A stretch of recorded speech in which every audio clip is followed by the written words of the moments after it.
warahmatullahi wabarakatuh, adik-adik.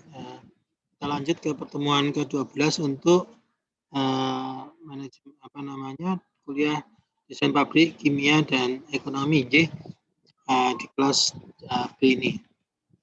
Oke, kita tadi kemarin sudah sampai ke dalam ini ya,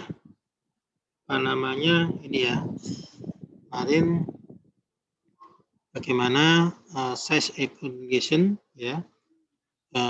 Bagaimana dibutuhkan untuk perusahaan-perusahaan kecil itu peran manajer yang seperti apa yang diperlukan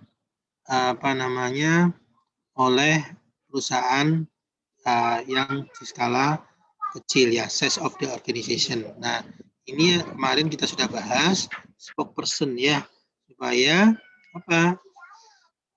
Kalian ini ya, supaya perusahaan bisa lebih dikenal ya, baik itu oleh perusahaan kompetitor maupun oleh para konsumennya ya. Terus kemudian kalian yang lain ya di sini itu ada yang moderat, ini adalah kalian entrepreneur, figurehead dan leader. Sedangkan untuk yang low ini adalah disseminator. Nah, untuk perusahaan besar ya seperti Unilever dan lain sebagainya ya, peran mengalokasi resources ini ya, resource allocator itu sangat penting. Kenapa? Karena perusahaan-perusahaan besar ya punya aset yang luar biasa ya, baik dari sisi keuangan, SDM, terus kemudian alat dan sebagainya. Nah, itu bagaimana dialokasikan seefektif dan efisien mungkin sesuai dengan untuk mencapai tujuan yang diinginkan ya. Di sini entrepreneur yang terakhir, di sini yang untuk moderat itu adalah decision, monitor, distributor dan negotiator. Di mana negotiator ini adalah sangat penting. Kenapa? Biasanya perusahaan-perusahaan besar itu cash money itu sangat penting adik-adik ya. Bagaimana untuk menegosiasi. Ini contohnya di dalam pembelian barang ya. Bagaimana uang tersebut ya bisa digunakan untuk kepentingan yang lain, sehingga untuk membayar supplier ya itu biasanya ditangguhkan, semakin lama semakin bagus ya. Kalau bisa dibayar dalam 6 bulan, kenapa harus dibayar dalam 3 bulan? Karena sehingga beda 3 bulan ini uang cash ini bisa digunakan untuk kepentingan yang lebih untuk investasi ya, sehingga perusahaan itu mendapatkan revenue yang lebih. Ya, seperti itu ya, adik-adik. Oke. Nah, ini adalah keterampilan yang harus dimiliki oleh manajer yang sukses. Nah, adik-adik di sini ya, what skill should successful manager possess ya. Jadi ada general skill ya, general skill itu ada conceptual skill, interpersonal skill, technical skill dan political skill ya. Di sini political ini yang sangat luar biasa adik-adik ya. Adik-adik tahu ya, supaya kepentingan kita bisa diakomodasi oleh perusahaan, maka langkah political skill ini yang paling penting. Nah, contoh seperti ini adik-adik ya. Adik-adik tahu ya, biasanya tidak mau ya seorang manajer, seorang pejabat dan sebagainya itu tidak mau bermain golf. Kenapa? Karena itu tidak hanya sekedar permainan golf adik-adik. Di sana ternyata digunakan untuk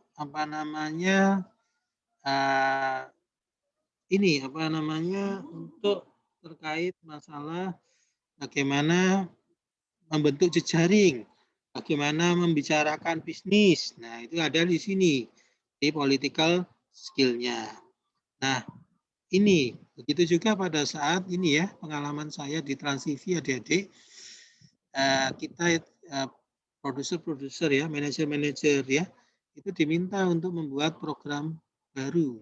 Nah, bagaimana kita bisa mengumpulkan program-program yang kita buat ke atasan di atas kita ya. Nah, itu diperlukan satu kemampuan political skill di sini agar semua yang kita tawarkan itu bisa diasisi oleh atasan maupun oleh forum rapat tersebut. Nah, itu Ya, jadi itu kemampuan-kemampuan political skill ya, apabila nanti adik-adik sudah jadi sebagai seorang manajer dan lain sebagainya ya.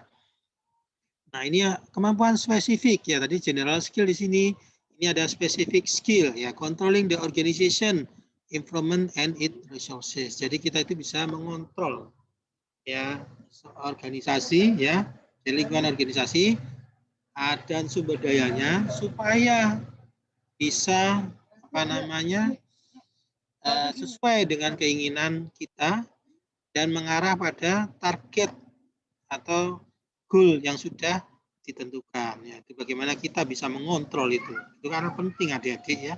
Apabila adik-adik sebagai seorang manajer. Ya. Organizing and coordinating. Bagaimana melakukan organizing dan coordinating ya supaya menjadi tim yang solid ya. Itu sangat penting adik-adik. Bagaimana membentuk itu? Nah, handling information ya. Bagaimana informasi-informasi yang kita dapatkan itu ya bisa kita gunakan kita apa yang perlu diteruskan ya ke bawahan ada yang cukup sampai di kita saja tidak digunakan di level bawahan karena kalau digunakan di bawahan maka potensi konfliknya tinggi. Nah itu bagaimana kita bisa handle masalah itu ya. Terus kemudian providing for growth and development ya. Bagaimana kita memberikan pertumbuhan and development dari apa namanya organisasi yang kita tangani. Ya, jangan sampai hanya seperti itu terus, tapi bagaimana kita desain untuk bisa lebih baik ya, lebih besar. Nah, motivating employees and handling konflik ya. Jadi bagaimana kita memotivasi employee ya supaya bekerja sesuai dengan keinginan kita ya. Ingat bahwa tugas seorang manajer itu tidak hanya nyuruh-nyuruh, tapi bisa memotivasi employee agar bekerja sesuai dengan keinginan kita. Nah, bagaimana handling konflik ya? Jadi konflik itu pasti terjadi ya di bawah-bawah. Nah, bagaimana kita bisa melakukan itu? Nah, ini ada apa namanya pengalaman ya, pengalaman saya di Trans TV adik-adik.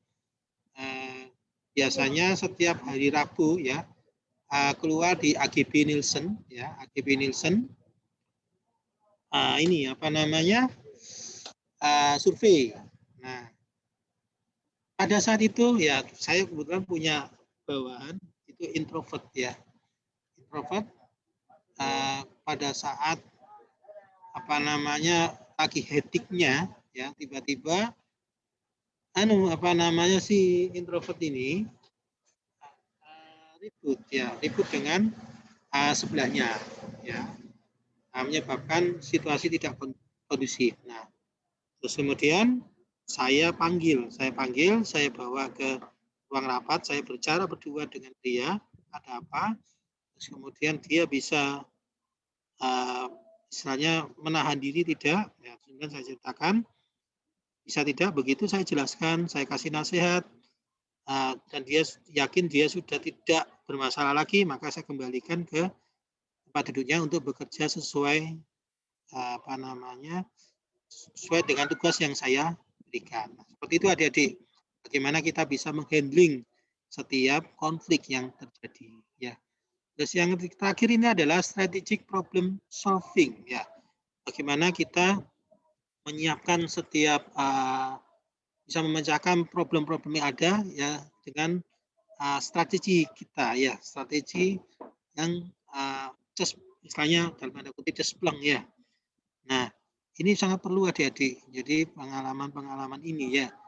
Nah, makanya saya coba nanti dalam kuliah ini ya tidak hanya menjawab soal-soal ya, tapi bagaimana problem solving. Jadi ada case coba adik-adik selesaikan. Karena ini sangat penting. Jadi pengalaman saya di S2 ya, di MMT ITS ya. Jadi saya banyak belajar terkait dengan problem solving. Ternyata pada saat saya kembali ke Trans TV, itu ternyata sangat diperlukan adik-adik. Jadi setiap case-case itu ternyata saya alami juga di Trans TV. Nah, itu saya sudah terbiasa dengan bagaimana memecahkan setiap problem. Makanya alhamdulillah Setiap problem itu bisa saya gunakan konsep-konsep tersebut dan terbukti.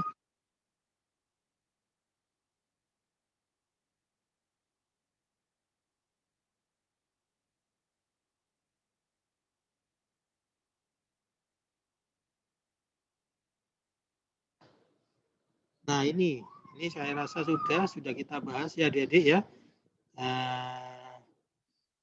Nah ini yang penting adik-adik, jadi kompetensi ya. Jadi kalian apa yang sangat diperlukan oleh perusahaan tersebut adik-adik. Nah, setiap manajer itu adalah bersaing ya, bersaing untuk menjadi naik level ke atas, naik ke atas ya, seperti misalnya adik-adik sekarang di posisi first manager, maka selain manager maka ingin menjadi middle manager ya, dari middle manager ingin menjadi top manager. Nah, ini dibutuhkan kompetensi di sini ya, sehingga kemampuan adik-adik ini beda dengan manajer yang sebelumnya. Nah, ini pengalaman saya adik-adik pada saat di Trans TV ya. Karena saya memiliki kompetensi yang tidak dimiliki oleh teman-teman yang lain ya. Pada saat saya keluar yang menjadi dosen ya, di sana si atasan saya ya memanggil saya. Terus kemudian ngomong empat mata dengan saya, kenapa Anda keluar? Kenapa Anda memilih menjadi PNS, menjadi dosen? Dan saya kaget di sana. Saya ditawari secari kertas ya. Secari kertas apa namanya? Tuliskan gaji yang Anda inginkan. Jadi tidak perlu jadi PNS, di sini saja. Karena gaji itu sudah lebih dari cukup untuk ini. Saya bulat ke atasan saya bilang, saya masalah gaji ini bukan prioritas saya. Tapi saya ingin kemampuan saya ini bisa digunakan oleh generasi penerus untuk bisa lebih baik dari saya. Akhirnya atasan saya bilang, oke, silakan Anda keluar dan semoga sukses. Seperti itu adik-adik ya. Jadi karena kompetensi ini ya adik-adik, kompetensi ini ternyata saya membuat berbeda dengan yang lain dan itu benar-benar dibutuhkan oleh perusahaan, maka apapun keinginan kita itu pasti akan dipenuhi selama perusahaan itu mampu ya. Jadi itu ya adik-adik. Oke. Nah, ini tantangan manajer pada era global. Adik-adik tahu di sini ada persaingan global ya. Jadi perusahaan-perusahaan itu tidak hanya bersaing di lokal tetapi di internasional ya adik-adik. Jadi ini yang harus adik-adik perhatikan. Kemampuan perusahaan-perusahaan global itu memiliki manajemen yang luar biasa, memiliki sumber daya yang luar biasa. Nah, bagaimana adik-adik bisa survive memenangkan persaingan melawan pesaing-pesaing global ini. Nah, terus kemudian bisnis beretika dan bertanggung jawab sosial. Nah, bagaimana kita melakukan bisnis yang ini ya. Jadi tidak hanya meraih keuntungan, tetapi bagaimana tanggung jawab sosial kita. Kenapa ini penting? Karena apabila kita ada kesenjangan sosial disebabkan oleh perusahaan kita, itu bisa mempengaruhi bisnis kita ke depannya. Contoh kemarin kebetulan saya pernah sempat menangani CSR dari Pertamina di Tuban ya. Karena masyarakat itu tidak puas ya dengan CSR yang ada di Tuban ya, dikeluarkan oleh Pertamina Tuban, ada gesekan sedikit itu menyebabkan masyarakat marah.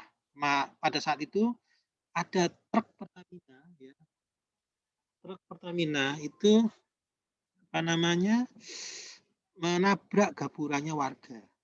Nah, terus kemudian akhirnya pagar Pertamina itu digebuk oleh warga sehingga truk itu seharian tidak bisa beroperasi. Nah, bayangkan ya, itu satu hari tidak keluar itu mereka akan menyebabkan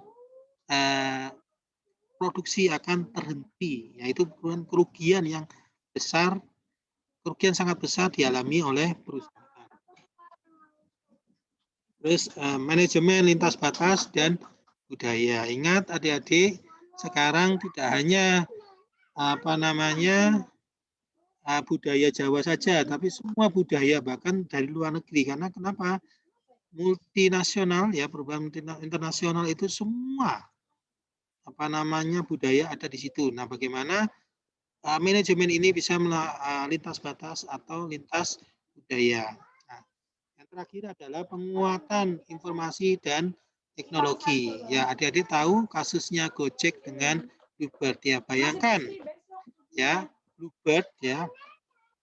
Bayangkan Bluebird itu punya segalanya, dia di infrastruktur segalanya luar biasa. Raja di bidang apa namanya transportasi. Tapi ternyata hancur lebur dengan Gojek. Kenapa? Karena ada sipit teknologi di sana, ya. Jadi ada teknologi aplikasi dan ini yang tidak dipakai, tidak digunakan oleh Bluebird. Ya mau nggak mau sekarang supaya survive ya, si Bluebird akhirnya menggandeng Gojek, ya seperti itu ya. Oke, nah ini yang seperti bisa keluar tuh. Nah ini apa namanya supaya perusahaan memiliki daya saing secara organisasi atau competitive advantage. Di sini ada efisiensi, innovation, quality, dan responsiveness to customer. Ya, bagaimana perusahaan efisien bisa memiliki kualitas yang sesuai dengan keinginan konsumen, lakukan inovasi-inovasi ya, baik itu inovasi di produk maupun untuk inovasi supaya cost-nya ditekan ya, bagaimana merespon setiap keinginan konsumen ya, konsumen-konsumen yang tidak puas itu dijadikan feedback untuk melakukan perbaikan. Nah, itu untuk akhirnya di competitive advantage ya. Nah, di sini ada manajemen skill ya. Ada technical skill, human skill, conceptual skill. Nah, technical skill adalah pengetahuan dan kemampuan bidang yang spesifik. Nah, sesuai dengan apa yang akan kita kerjakan, sesuai dengan keinginan perusahaan. Nah, teknik-teknik apa yang perlu dimiliki oleh kita. Kemudian human skill, kemampuan bekerja sama dengan orang lain ya, baik individu maupun kelompok adik-adik ya. Kita tidak bisa memilih kita bekerja dengan siapa. Nah, bagaimana supaya kita tetap produktif bekerja dengan siapapun. Nah, itu adalah kemampuan dari human skill-nya. Nah, terus kemudian conceptual skill, nah, kemampuan untuk berpikir dan mengkonsep suatu situasi yang abstrak ya. Jadi bagaimana abstrak itu ya kita desain ya, terus kemudian kita buat sehingga lebih produktif ya. Bagaimana SOP ya kerja rutinitas itu bisa kita improve supaya lebih baik ya. Jadi yang abstrak ya kita masukkan menjadi suatu yang teknis sehingga bisa melakukan perbaikan kinerja ya. Terus kemudian mampu melihat suatu organisasi secara keseluruhan atau mampu memvisualisasi bagaimana menyesuaikan organisasi dengan lingkungan ya. Jadi jangan hanya rutin adik-adik, tapi ngelihat kanan kiri, ngelihat perkembangannya. Jadi terus kita lihat. Nah, supaya apa? Supaya kita tidak digilas oleh zaman ya. Jadi kasus yang Gojek dengan Bluebird, kasus Nokia dengan Samsung ya. Jadi kita harus melihat supaya dalam grafik produk life cycle ini kita di perusahaan kita itu produknya tidak sampai decline, tapi begitu mature ada inovasi sehingga pertumbuhan lagi, mature lagi, pertumbuhan lagi, mature lagi seperti itu. Tidak ada fase decline karena kita mempunyai kemampuan konseptual skill ini ya. Nah, saya rasa itu ya jadi yang bisa saya sampaikan terkait ini ya terkait masalah prinsip-prinsip manajemen dan ini saya coba